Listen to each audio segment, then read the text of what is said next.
거룩하신 하나님, 2026년도 첫 주일 예배를 하나님 앞에 올려드리게 하시니 감사합니다. 우리의 예배가 올 한 해도 온 마음을 다하여 온 힘을 다하여 온 정성을 다하여 드려지는 예배가 되게 하여 주시옵소서. 그래서 주님께는 영광이며 예배하는 백성들에게 한없는 은혜의 시간이 되게 하여 주시옵소서. 아버지 하나님, 어려운 시기 속에서 주의 백성들 작년도 지키셨고 올해도 지키실 것을 믿습니다. 우리가 삶의 현장에서 땀 흘릴 때마다 수고할 때마다 아름다운 결실이 있는 올 한 해가 되도록 은혜 베풀어 주시옵소서. 주의 백성들이 땀 흘린 결과물 기쁨과 즐거움과 감사함으로 자원함으로 하나님 앞에 예물을 드렸습니다. 하나님, 10의 1조 감사의 헌금, 주일 헌금, 성교 헌금, 구제 헌금, 장학 헌금 모든 예물들 하나님 기억하여 주시고 주님 기쁨으로 받아주시고 하나님의 백성들의 삶을 채우시고 넉넉하게 후하게 공급하여 주시옵소서. 드려진 예물이 주님 기뻐하는 일, 하나님 나라를 위한 일에 아름답게 복되게 사용되게 하여 주시옵소서. 우리 모든 성도들에게 예물 드릴 능력을 날마다 새롭게 허락하여 주시옵소서. 하나님, 주의 말씀을 듣습니다. 2026년도에도 하나님의 말씀이 우리의 마음에 들리게 하시고 새겨지게 하시며 말씀을 따라 살아가는 굳은 결단과 의지가 있는 올 한 해가 되게 하여 주시옵소서. 그래서 모든 성도들이 아버지 하나님 믿음으로 승리하고 우리를 통하여 세상이 변화되는 놀라운 역사를 보는 올 한 해가 되게 하여 주옵소서. 말씀 들을 때 깨달음의 은혜 주실 것을 믿고 감사드리며 주의 백성들을 축복하며 예수님 거룩하신 이름으로 기도드리옵나이다. 아멘. 할렐루야. 옆 사람하고 인사합니다. 올해도 주님과 동행하십시오. 네, 주님과 동행하는 한 해가 되시기를 축복합니다. 하나님이 여러분과 저에게 새해를 주셨습니다. 사랑하는 성도 여러분, 하나님이 새해를 주셨다는 것은 그 속에 하나님의 뜻이 있다는 것입니다. 그 속에 하나님의 보호와 인도의 약속이 있는 것입니다. 또 그 속에는 하나님의 기대가 있습니다. 하나님의 뜻이 있고 인도와 보호의 약속이 있고 기대가 있으니 사랑하는 성도 여러분, 하나님의 기대가 무엇일까 생각하셨으면 좋겠습니다. 아유, 하나님이 저 같은 사람에게 무슨 기대가 있겠어요? 그런 생각하지 않으셔야 합니다. 하나님은 호흡이 있는, 생명이 있는 모든 사람과 세대를 향하여 기대하시는 분이십니다. 여러분을 향한 기대가 있다는 것을 잊지 마시고 그 기대를 이루어 드리시는 올해가 되시기를 소원합니다. 사랑하는 성도 여러분, 올해 하평교회 표어가 뭡니까? 승리하는 믿음, 변화시키는 교회입니다. 저는 우리 성도님들이 올 한 해 정말로 믿음으로 승리하는 성도님들이 되시길 소원합니다. 그래서 여러분이 서 있는 그 자리, 여러분이 계신 그곳에서 변화가 일어나는 놀라운 해가 되었으면 좋겠습니다. 그럼 어떻게 승리할 것인가에 대해서 오늘은 좀 생각해 보려고 합니다. 우리가 승리하기 위해 이삭의 길을 가야 합니다. 오늘 설교 제목이 무엇입니까? 우리 같이 한번 읽어보실까요? 설교 제목 같이 읽겠습니다. 시작. 아멘. 다시 한번 할까요? 새해 기꺼이 패배하기로 결단하십시오. 네, 오늘 설교 제목은 새해 기꺼이 패배하기로, 지기로 결단하라는 이야기입니다. 목사님, 이겨야 되는 거 아닙니까? 이겨야죠. 예전에 원로 목사님과 족구할 때 이런 일이 있었습니다. 목사님께서 저희가 치고 있으니까 다 모이라고 그러시면서 하시는 말씀이 이겨야 재밌다고. 그래서 저희 교회랑 동성교회랑 글로리아 교회랑 신반포 중앙교회 족구할 때였는데 모으더니 이겨야 재밌어. 그러면서 저희에게 한마디 하셨습니다. 그 다음부터 미친 듯이 했습니다. 그리고 이겼습니다.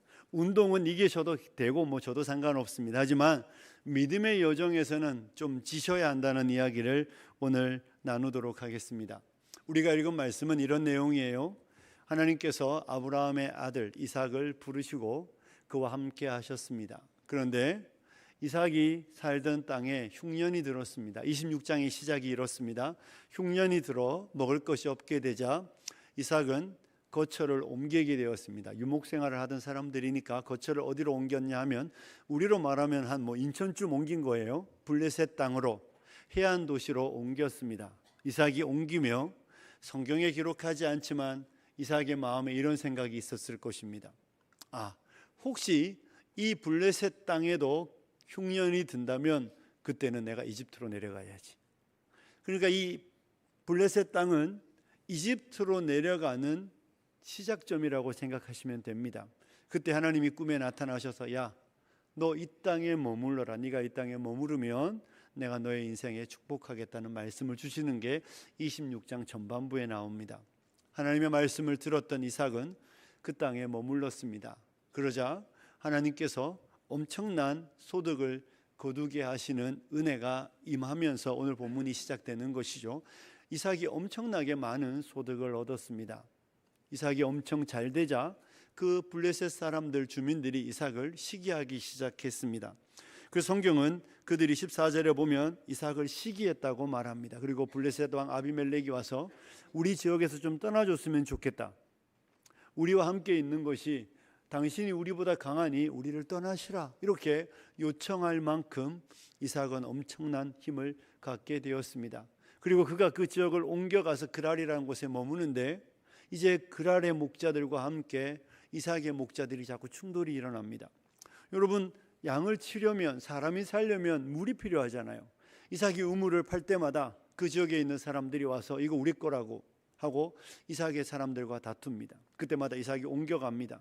또 옮겨갑니다. 또 옮겨가는 일들을 반복하면서 이삭은 마지막에 르호봇이라는 우물에 이르러 더 이상 다툼이 끝나게 되었다는 이야기가 오늘 본문에 나오는 이야기입니다.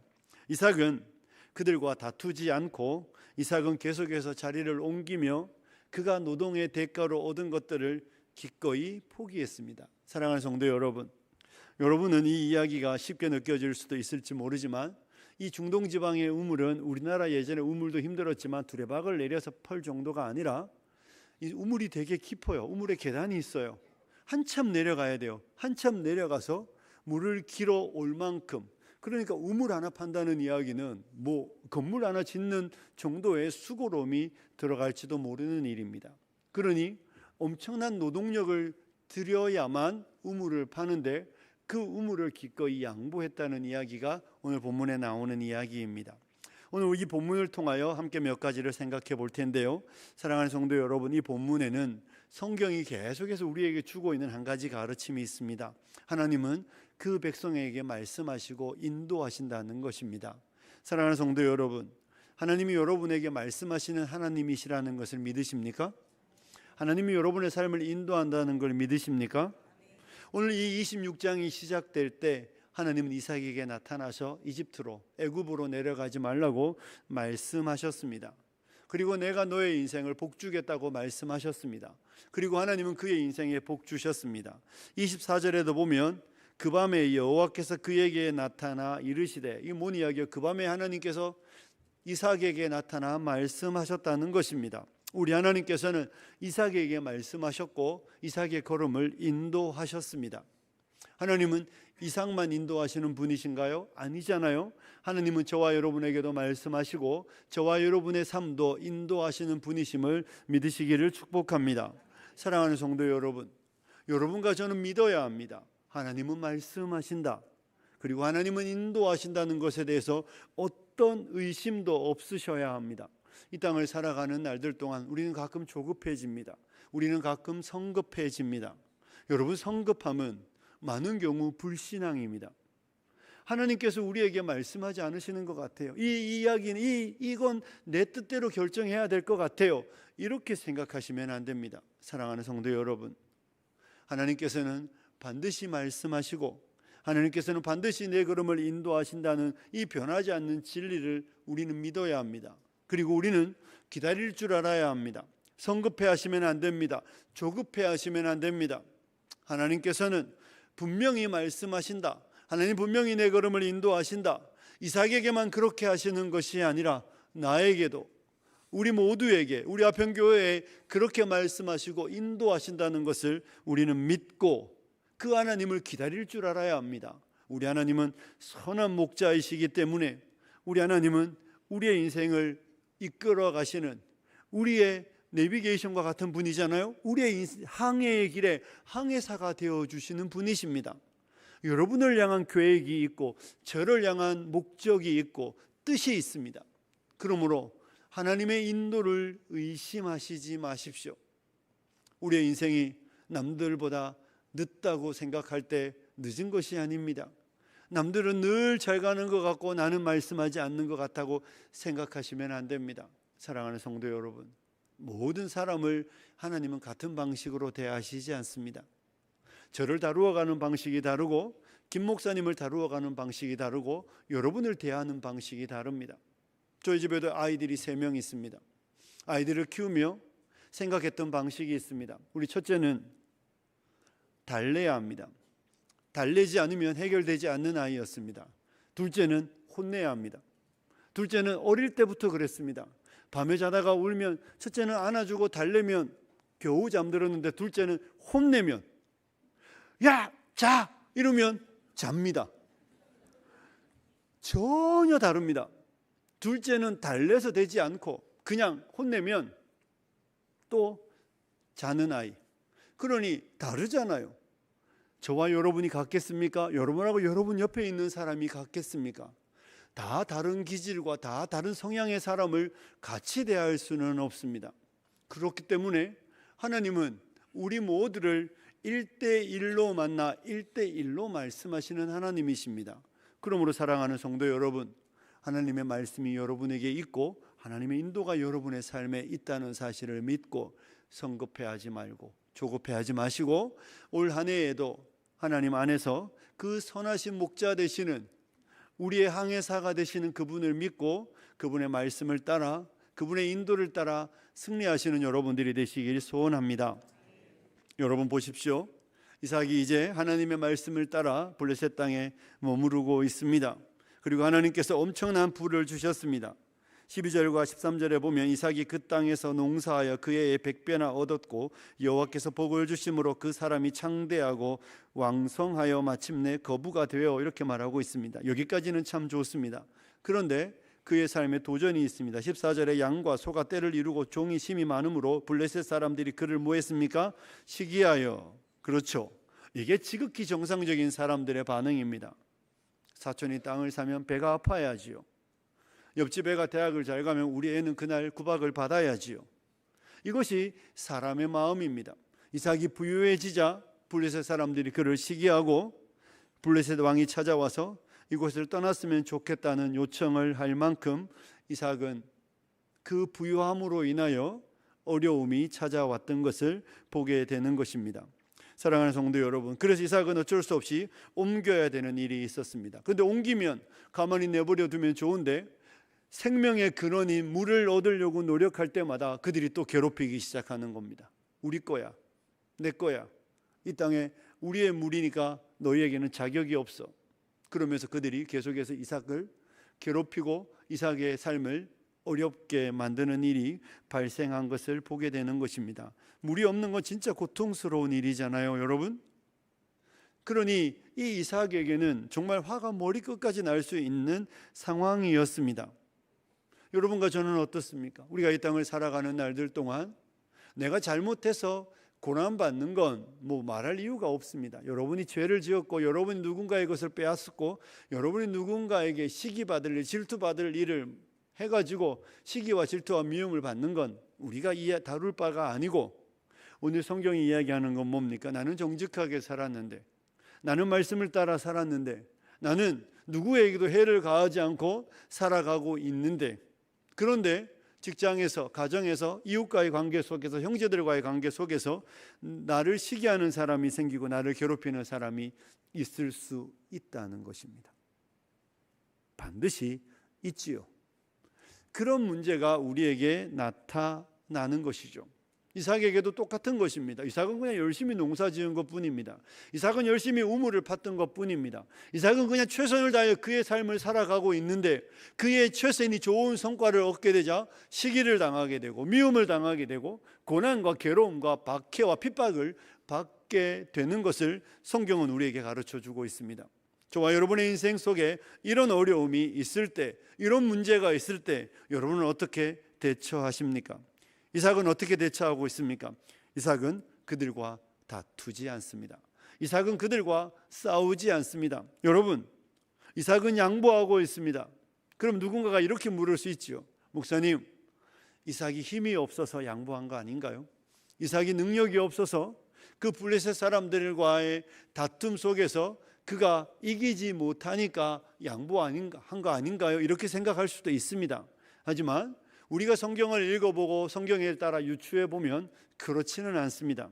창세기 14장에 가면 아브라함과 아브라함의 조카 롯이 헤어지고 롯이 소돔과 고모라 땅에 살 때 그 땅에 전쟁이 일어나 롯이 전쟁포로가 되어 끌려가는 일이 발생했었습니다.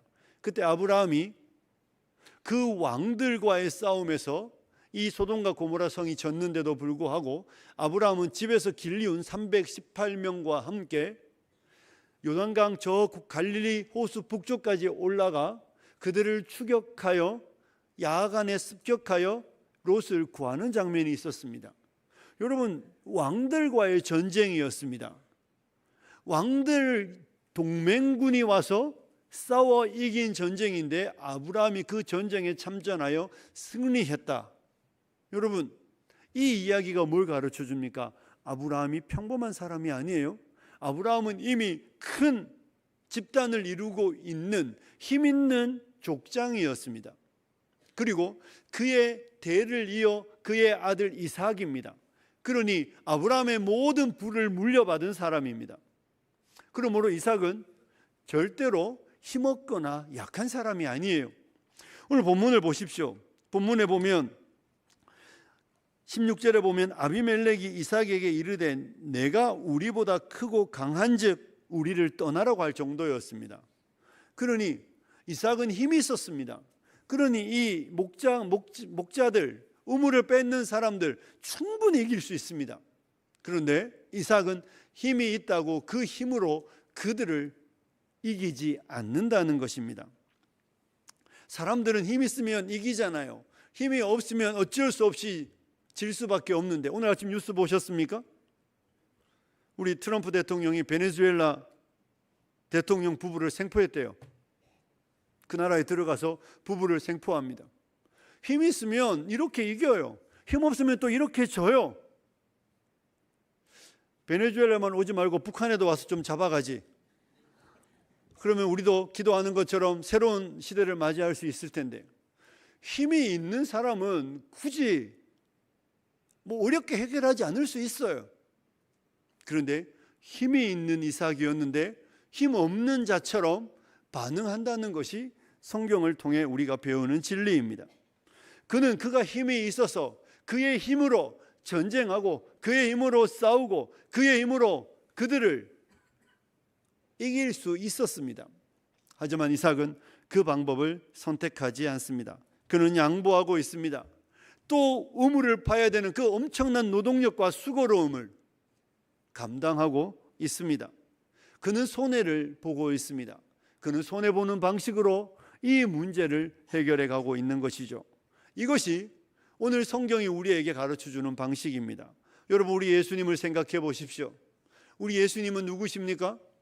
우리 송구 영신 예배 때 교육자들 특송할 때 박준웅 목사님이 맨 앞에 말씀을 몇 절 읽었잖아요. 태초에 말씀이 계시니라. 이 말씀이 하나님과 함께 계셨으니 이 말씀은 곧 하나님이시라. 그가 태초에 하나님과 함께 있었고 만물이 그로 말미암아 지은 바 되었으니 지은 것이 하나도 그가 없이 된 것이 없다라고 말할 만큼 하나님의 창조의 역사에 함께하여 그 창조의 영광을 이루셨던 하나님의 2위 되시는 성자 하나님이십니다. 그는 말씀으로 모든 만물을 지으실 때 그곳에 계셨던 전능하신 아버지 하나님의 아들입니다. 그런데 십자가에서 사람들이 이렇게 말했습니다. 네가 하나님의 아들이라면 너와 우리를 구원해봐라. 네가 하나님의 아들이면 십자가에서 내려오라. 그럼 우리가 믿겠다. 그런 사람들의 이야기 다 들으실 때 우리 예수님께서 능력이 없으셔서 힘이 없으셔서 우리 예수님께서 그 문제를 해결할 만한 어떤 권세도 없으셔서 십자가에서 그렇게 무능한 자처럼 무기력한 자처럼 십자가에 달려 돌아가시는 게 아니잖아요. 우리 예수님은 그 방식을 스스로 선택하는 것입니다. 그래서 저와 여러분에게 뭐라고 가르치셨습니까? 여러분 산상수훈에 보면 마태복음 5장 38절부터 42절에 이런 구절이 나오고 있습니다. 우리 같이 한번 읽어볼까요? 시작.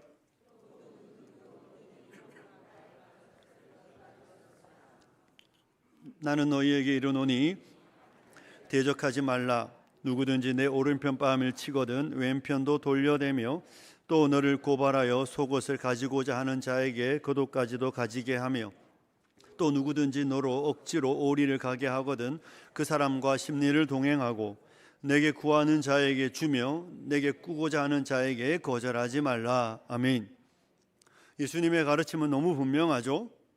악한 자를 대적하지 말고 그가 만약에 너의 오른쪽 뺨을 때리면 왼쪽 뺨을 돌려대고 너를 하여금 속옷을 취하고자 하면 뭐하고요? 겉옷까지 벗어주고 오리를 가자 하면 심리를 가라고 말하고 있습니다. 너에게 구하는 자에게는 주고 꾸고자 하는 자에게 못 갚을 것 같으니까 안 돼라고 말하지 말고 거절하지 말라고 말씀하고 있습니다. 우리 예수님은 악한 자를 대적하지 말고 손해보는 방식을 선택하라고 말씀하고 있는 것이죠. 사도 바울도 로마서 12장 20절과 21절에 보면 이런 말씀을 주고 있습니다. 내 원수가 줄이거든 먹이고 목마르거든 마시게 하라. 그리함으로 내가 숯불을 그 머리에 쌓아 놓으리라. 21절 읽습니다. 시작. 악에게 지지 말고 선으로 악을 이기라. 아멘. 악에게 지지 말고 선으로 악을 이기라고 말씀하며 원수가 줄이거든 먹이고 목마르거든 마시게 하라고 말하고 있습니다. 사랑하는 성도 여러분, 악에게 지지 말고 선으로 악을 이기는 방식이 뭡니까? 바로 이것이었습니다. 오른편 뺨을 때리면 왼편 돌려대고 속옷을 취하고자 하면 겉옷도 벗어주고 오리를 가자면 심리를 가는 방식으로 그 악한 자가 너로 하여금 같은 악을 행하도록 같은 선하지 않은 방식을 행하도록 하지 말고 너는 선한 방식으로 그 악한 자를 부끄럽게 하라고 성경은 우리에게 가르쳐주고 있는 것이죠. 이것이 성경의 방식입니다.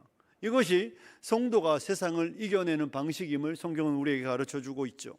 우리가 너무나 잘 아는 손양훈 목사님 이야기를 한 번 더 기억해 보시죠.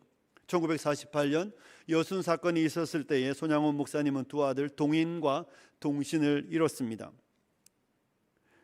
안재선이라는 사람에 의해 두 아들은 죽었고 인간적인 관점에서 생각하면 안재선을 처벌하고 복수하고 그 사람을 사형에 처하는 게 맞지 않습니까? 그런데 목사님은 뭐 하셨습니까? 그의 용서를 촉구했고 그를 그의 양아들로 받아들이셨습니다. 그의 두 아들이 그 사람 때문에 목숨을 잃었는데 그의 두 아들의 목숨을 앗아간 그 사람을 받아들이는 방식으로 목사님은 기독교의 진리를 실천해냈던 것이죠. 사랑하는 성도 여러분, 이것이 성경이 우리를 이끌어가는 방식입니다. 찬양 중에 이런 제목이 있습니다. 그가 오신 이유인데요, 가사 중에 이런 내용이 있더라고요.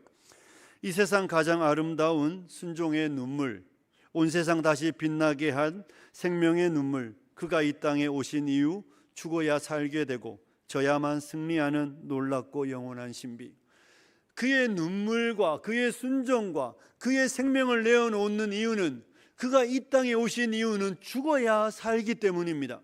그러면서 저와 여러분에게 져야만 승리하는 놀랍고 영원한 신비가 기독교 진리임을 가르쳐주고 있는 것이죠.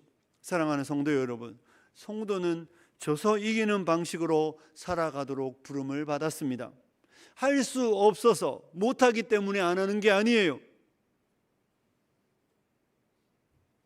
내가 할 수 있는 힘이 있는데, 이삭에게는 능력이 있는데 저런 사람들쯤이야 내 힘으로 권세로 눌러 이길 수 있지만 그 방식을 택하지 않고 양보하고 포기하는 방식으로, 내가 더 수고하는 방식으로 그는 그의 문제를 해결해 가고 있습니다. 이것이 기독교 신앙이 우리를 이끌어가는 방식입니다. 사랑하는 성도 여러분, 지셔야 합니다. 여러분은 지실 준비가 되셔야 하고 지기 위해 애써야 합니다. 져야만 이기는 것이 오늘 성경이 우리에게 가르쳐주는 방식입니다. 그러면서 우리가 계속해서 해야 되는 일이 무엇이겠습니까? 우리 18절을 같이 한번 읽어보겠습니다. 18절입니다. 시작.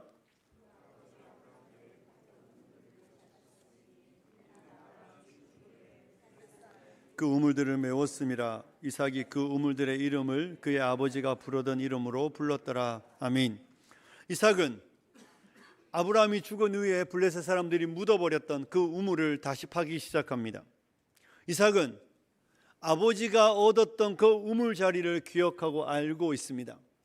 우리의 양들과 우리의 자녀들과 우리의 소들과 우리의 형제 자매들이 어디에 우물을 파야 물을 얻고 어디에서 생명을 얻는지 너무 잘 알고 있습니다. 그리고 그는 새로운 우물을 찾기 위하여, 새로운 우물을 찾기 위하여 힘쓰고 애쓰는 것이 아니라 아브라함 때에 팠던 그 우물, 블레셋 사람들이 묻어버렸던 그 우물을 다시 팠다라고 성경은 우리에게 가르쳐주고 있는 것이죠. 이 이야기가 무엇을 의미하겠습니까? 사랑하는 성도 여러분, 이삭의 지혜는 새로운 방법이 아니라 검증된 것을 다시 하는 데 있다는 것을 우리는 기억해야 합니다. 저와 여러분의 인생의 도전 앞에 우리가 해야 되는 일은 새로운 방법이 아닙니다. 여러분, 교회가 이 시대를 살아낼 때, 하나님의 백성이 이 땅을 살아갈 때 우리에게는 새로운 방법이 필요하지 않습니다. 물론 여러분의 직장 생활에서는 새로워지셔야 합니다. 우리 나이가 많아지시면 특별히 특별한 IT나 어떤 분야에 일하시는 분들은 나이가 되면 위협이 느껴지시죠. 왜냐하면 나는 새로운 기술을 배우는데 빠르지 않은데, 새로 들어오는 이 신입들은 나와는 비교할 수 없는 능력이 있는 것이죠. 그래서 그런 업종에서는, 세상에서는 계속 새로워져야 생존할 수 있습니다. 하지만 기독교 신앙의 방식은 그렇지 않습니다. 기독교 신앙의 방식에서는 새로운 트렌드가 필요하지 않습니다. 새로운 요령이 필요하지 않습니다. 새로운 모델이 필요하지 않습니다. 저와 여러분은 이삭이 하는 방식을 고수해야 합니다. 아브라함이 팠던 우물을 파면 된다는 것입니다. 사랑하는 성도 여러분, 믿음으로 승리하는 삶, 믿음으로 승리하는 생활, 우리가 이 땅을 살아가는 방식은 우리 믿음의 선배들이 갔던 길을 가면 된다는 것입니다. 하나님이 아브라함을 부르셨습니다. 아브라함은 처음 부름을 받았고 그는 그 길을 처음 가는 사람이었습니다. 좌충우돌합니다. 많이 실패합니다. 많이 넘어집니다. 하지만 여러분, 저와 여러분은 어떻습니까? 우리 가운데 한국 땅에서 나는 내가 처음으로 예수 믿었다고 말하는 사람 있습니까? 말도 안 되는 이야기잖아요. 우리는 이미 우리 선조들, 우리의 아버지들, 우리 믿음의 선배들 3대, 4대 이미 140년이 넘은 기독교 역사를 자랑하는 나라입니다. 그러니 저와 여러분 앞에는 이미 수없이 많은 사람들이 가서 성공한 길이 있고 수없이 많은 사람들이 가서 실패한 길이 우리 앞에 놓여 있습니다. 우리는 처음 가는 길이 아닙니다. 그러므로 저와 여러분은 새로운 트렌드를 따라갈 필요도 없고 새로운 길을 개척할 필요도 없습니다. 우리는 성공한 사람들이 어느 길을 갔는지 보고 그 길을 따라가면 됩니다. 그들이 뭘 했는지를 보시고 그들이 어떻게 행동했는지를 보시고 그들이 어떻게 반응했는지를 보며 그 일을 하면 됩니다. 그 일에 기독교 신앙이 가르치는 방식은 이삭의 길로 갈 때 승리한다는 겁니다. 새해를 맞이하여 새로운 요령이 필요하지 않습니다. 하나님은 우리에게 말씀을 주셨습니다. 여러분이 성경을 새로 사도 껍데기만 새 거지 내용은 똑같습니다. 하나님은 요한계시록을 끝으로 이 땅에 예수 믿는 모든 사람들에게 이것이면 충분하다고 우리에게 그것으로 계시를 종결하신 것입니다. 그러니 저와 여러분이 이삭의 길을 가려면 우리가 아브라함의 우물을 파는 방식은 딱 두 가지입니다. 따라해 보십시오. 말씀, 기도. 뭐라고요? 그거 말고 없습니다. 다른 방식 없습니다. 아무리 새로운 트렌드를 교회에 가져와도 의미 없습니다. 말씀과 기도를 하나님은 우리에게 아브라함의 우물로 주신 것입니다. 저와 여러분은 이 말씀을 열심히 듣고 읽고 묵상하셔야 합니다. 제가 신방 가서 지난주에 그런 설교를 드렸습니다. 바쁘신가 합니다. 말씀 많이 안 읽으셔도 됩니다. 하루에 한 절만 읽으십시오. 하루에 한 절이라도 깊이 묵상하십시오. 하루에 한 절만 성경책에 핸드폰에 매일 깔아놓고 틈날 때마다 읽으십시오. 그리고 묵상하시면 충분합니다. 많이 읽지 말라는 이야기 아니라 한 절만이라도 꼭 읽으시라는 이야기입니다. 여러분, 그 말씀 안에 주의 말씀은 내 발의 등이요 내 길의 빛이라는 진리가 살아있다는 거 여러분은 경험하게 되실 것입니다. 하나님 우리에게 말씀을 주시고 기도를 주셨습니다. 안타깝게도 밖에 제가 보니까 아직도 이 성경 필사에도 공간이 많이 비어있고 기도하는데도 공간이 비어있는 것을 봅니다. 사랑하는 성도 여러분, 좀 채워주십시오. 이렇게 사람이 많은데 저 칸을 다 못 채우면 부끄럽지 않습니까? 하나님 우리에게 말씀과 기도를 주셨습니다. 사랑하는 성도 여러분, 새로운 방식 없습니다. 어떤 집사님이 그러더라고요. 아니 성경을 올해는 한 번 더 읽었다고 말할 때 누가 물었대. 어떻게 그럴 수 있냐고. 방법은 아주 간단합니다. 뭐 하면 될까요? 유튜브를 안 보시면 됩니다. 뭐 하면 된다고요? 유튜브 안 보시면 됩니다. 여러분 생각해 보십시오. 제가 이미 보니까 여기 우리 가운데 10% 미만만 집에 오면 바빠요. 우리 가운데 10% 이상은 부르는 사람도 없고 찾는 사람도 없어 보니까 대부분 집에 가면 부부밖에 없어요. 뭐 서재영 집사님은 예외입니까? 이준이 학원 가고 집에 안 오잖아요. 집에 애들이 없어요. 저도 요즘에 제가 크리스마스 때 말씀드렸잖아요. 성탄절에 집에 아무도 없다고. 애들이 부르지도 않고 찾지도 않습니다. 누워있어도 아무도 안 찾아요. 저만 그렇습니까? 다 마찬가지 아닙니까? 밥 달라는 남편 빼고 누구 있습니까? 그런데 시간이 없어요? 시간이 없는 게 아니라 마음이 없는 것이죠. 사랑하는 성도 여러분, 저와 여러분에게는 시간이 참 많습니다. 그런데 바쁩니다. 안 해도 되는 일을 너무 많이 하기 때문이죠. 안 봐도 되는 걸 너무 많이 봅니다. 그리고 해야 되는 일을 못하는 거예요. 그래서 자꾸 넘어지고 실패합니다. 하나님 우리에게 주신 이 두 가지, 말씀과 기도 외에 다른 방식 없습니다.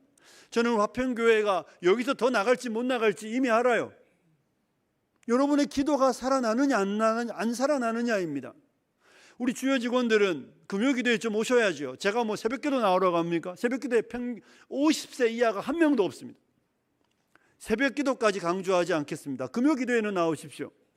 내가 직원이라면, 내가 이 교회의 직분을 맡았다면 기도의 자리에 채우셔야죠. 사랑하는 성도 여러분, 말씀과 기도 외에 다른 방식으로 우리가 이 아브라함의 우물을 길어내는 방식은 없습니다. 말씀과 기도로 승리하시기를 축복합니다. 사랑하는 성도 여러분, 이삭은 졌습니다. 이삭은 양보했습니다. 하지만 이삭의 끝은 어떻습니까? 22절에 보면 이삭이 거기서 옮겨 다른 우물을 팠더니 그들이 다투지 아니하였으므로 그 이름을 르호봇이라 하여 이르되 이제는 여호와께서 우리를 위하여 넓게 하셨으니 이 땅에서 우리가 번성하리로다 하였더라. 24절도 함께 읽습니다. 시작. 그 밤에 여호와께서 그에게 나타나 이르시되 나는 내 아버지 아브라함의 하나님이니 두려워하지 말라. 내 종 아브라함을 위하여 내가 너와 함께 있어 내게 복을 주어 내 자손이 번성하게 하리라 하신지라. 아멘. 하나님은 분명히 말씀하셨습니다. 하나님은 보여주셨습니다. 르호봇을 주셨고 번성을 약속하여 주셨습니다. 기독교 신앙은 십자가가 끝이 아니에요. 뭐가 있습니까? 부활의 아침이 있습니다. 십자가가 끝인 것 같았는데 부활로 승리하는 것입니다. 저와 여러분이 하나님이 가르쳐 주시는 방식은 우리가 세상의 방식으로 하면 여기 우물의 이름들처럼 우리의 인생은 애색과 신나뿐일 것입니다. 계속해서 다투고 계속해서 힘들고 계속해서 마음도 괴롭고 계속해서 어려운 삶을 대적들을 만나야 하지만 우리가 양보하고 우리가 포기하면 하나님이 넓히시는 르호봇이 우리 앞에 있다는 것을 믿으시기를 축복합니다. 사랑하는 성도 여러분, 이삭의 방식을 선택하셔야 합니다. 지셔야 합니다. 이기시면 안 됩니다. 사랑하는 성도 여러분, 부부싸움에서 좀 지십시오. 제발 좀 지십시오. 뭐 이겨서 뭐 하려고 그렇게 이겨가지고 그렇게 피 터지게 싸우고 괴로운 밤을 보내십니까? 지시고 좀 양보하십시오. 여러분 교회에서 좀 지십시오. 누가 예수가 하나님의 아들 아니라고 그러면 피 터지게 싸우셔야죠. 그런 거 아니면 좀 지셔도 됩니다. 양보하셔도 됩니다. 불편하셔도 됩니다. 행여 그 길이 돌아가는 길이어도 괜찮습니다. 때 되면 그 사람이 부끄러워할 날이 옵니다. 제발 좀 지십시오. 여러분의 자존심 다 세워 뭐 하려고 그러십니까? 내가 바닥바닥 이겨서 뭐 하려고 그러십니까? 뭐가 남습니까? 나밖에 안 남아요. 내 주변에 아무도 없어요. 진리가 아니면 양보하셔야 합니다. 사랑하는 성도 여러분, 하나님의 백성으로 살아가는 날들 동안 내 뜻대로 안 된다고 괴로워하지 마시고 양보하지 못해서 좀 괴로워하십시오. 포기하지 못해서 좀 괴로워하십시오. 우리의 포기는 나를 포기하고 내 뜻을 포기하고 내 생각을 포기하고 양보하는 방식으로 가라고 오늘 성경은 우리에게 가르쳐주고 있습니다. 승리하는 믿음은 그런 거예요. 양보함으로 승리하고 포기함으로 승리하고 어금니 꽉 깨물고 내 정말 말하고 싶지만 삭히는 방식으로 승리하셔야 합니다. 왜 할 말 다 하십니까? 제발 할 말 다 하시지 마십시오. 여러분이 누구든 할 말 다 하시지 마십시오. 장로님들도 할 말 다 하시지 마시고, 우리 권사님들도 할 말 다 하시지 마시고, 집사님도 할 말 다 하시지 마십시오. 새신자는 하셔도 됩니다. 그 외에 교회 다니신 분들은 말씀하지 마십시오. 어금니 꽉 깨물고 뜻이 있겠지, 생각이 있겠지, 잘못한 거 때 되면 알겠지, 다 압니다. 성령께서 계시고 우리의 양심이 있는데 내가 못한 거 왜 모르겠습니까? 여러분이 말하는 순간 그 사람은 더 이상 고칠 의사가 사라집니다. 그러니 양보하고 지십시오. 사랑하는 성도 여러분, 우리가 져도 되는 이유가 뭔지 아십니까? 우리의 인생을 책임지시는 분이 있기 때문입니다. 믿으십니까? 우리가 흘려보내도 되는 이유는 채우시는 분이 아버지가 있고, 내가 져도 되는 이유는 넓게 하시는 아버지가 있기 때문입니다. 내가 만약에 내 인생의 유일한 주인이고 내가 내 인생을 경영하면 반드시 이기셔야 합니다. 그런데 여러분이 아버지가 있다는 것을 믿는다면, 우리의 항해사가 있고 우리의 인도자가 있다는 것을 믿는다면 지셔도 됩니다. 여러분, 한 번 지시고 두 번 지시고 100번 지셔도 괜찮습니다. 오늘 나누고 내일 나누고 그 다음날 나눠도 괜찮습니다. 하나님께서 여러분의 인도자가 되셔서 우리의 인생의 자리가 에색이나 신나의 자리가 아니라 르호봇의 자리가 되게 하실 것이고, 하나님이 우리에게 승리를 주셨다는 승리의 창가를 부를 날이 오도록 반드시 그렇게 하실 것입니다. 우리 사랑하는 성도님들이 하나님 우리에게 주신 이 이삭의 길을 따라 아브라함의 우물을 파며 말씀과 기도로, 그 말씀이 가르치는 방향으로 기도가 우리를 이끌어가는 길로 나아가 승리를 경험하시는 귀하고 복된 성도님들이 되시길 주님의 이름으로 축복합니다. 기도하겠습니다. 하나님 아버지, 새해를 여셨습니다. 올 한 해에 우리가 이삭의 길을 가게 하여 주시옵소서.